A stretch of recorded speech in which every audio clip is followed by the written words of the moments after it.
Selamat pagi, Assalamualaikum warahmatullahi wabarakatuh. Yang saya hormati teman-teman wartawan, sudah lama nggak ketemu ya.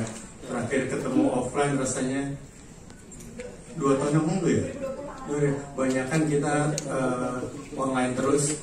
Saya masih ingat terakhir itu kita online 3 bulan Maret yang lalu ya.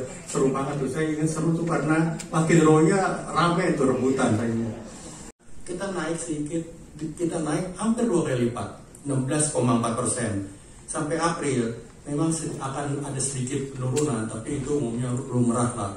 Umumnya bank-bank itu ngebut di bulan Maret, di bulan Juni, September, dan tentunya Desember pas laporan-laporan keuangan ya. Nah, dari sisi aset, ya kenaikan yang 16,4%, jadi 6 tahun naiknya hanya 1,8%. Jadi rata-rata naik setiap tahun 0,3% di perbankan konvensional. Dari sisi pembiayaan, nah ini sesuatu hal yang lebih hijau, lebih positif lagi teman-teman kita lihat. CAG terutama mungkin di daerah kita ini kan mayoritas muslim, jadi kita harus punya nih bank syariah nih. Jadi macam-macam orang mau bikin bank syariah, tapi buat bank itu kan juga kalau nggak ada komitmen juga repot. Tapi kalau kita lihat dari bank-bank dari 6 bank ini, kita lihat ini adalah 6 bank terbesar di Indonesia gitu. Kita lihat ternyata unit usaha syariah adalah yang komitmennya paling tinggi gitu. Komitmen ini kita lihat dari mana? Dari yang namanya share of book. Apa itu share of book? Itu adalah portfolio syariah dibandingkan portfolio perbankan syariah secara keseluruhan, portfolio perbankan banknya itu secara keseluruhan.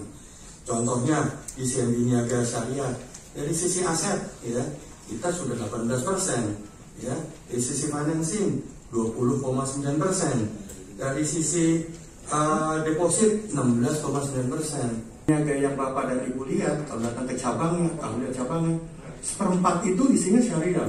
850 miliar di Juni 2002 ini turun kami, tapi penyebabnya adalah karena good cause, ada sesuatu yang baik yang kami lakukan di sini yang akan segera saya share. Lalu pasti nanti ada yang nanya, wah kalau dikali 2 648 nggak sampai 1,8. Jadi sebelum tanya saya udah kasih tahu dulu akan tercapai angka tahun lalu. Dari sisi aset kita lihat kita di 58,9 ya. Bayangkan pada waktu tahun 2016 itu masih 12,8.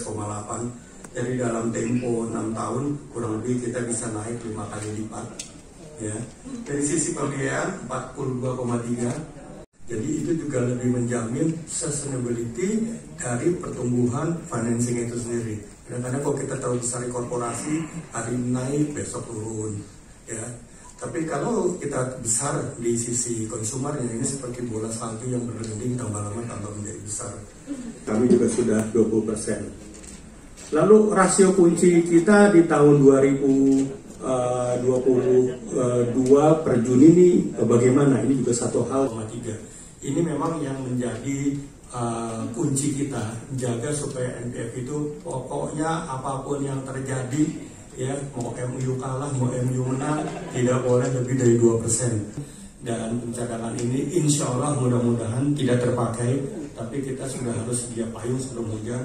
Ini yang menyebabkan namanya loss coverage atau LLC naik dari 119 menjadi 195%. Jadi 19% per posisi Juni juga kemarin bahkan sudah mencapai 20%. Ini sesuatu hal yang membuat teman-teman di perbankan induknya kami juga lihat, udah 20%, ini sih bisa diajak nonton bareng nih. 5%, aduh udah deh, ntar aja deh, ngapain ngajak jajan anak kecil gitu. 20% kan udah dianggap gede gitu, udah bisa nonton Mengabdi Setan bareng lah.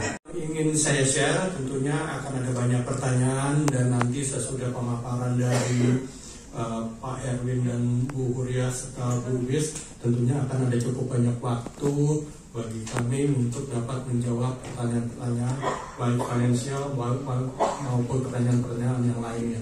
Itu saja yang ingin saya sampaikan. Sekali lagi terima kasih. Assalamualaikum warahmatullahi wabarakatuh. Data itu kertas itu tuh.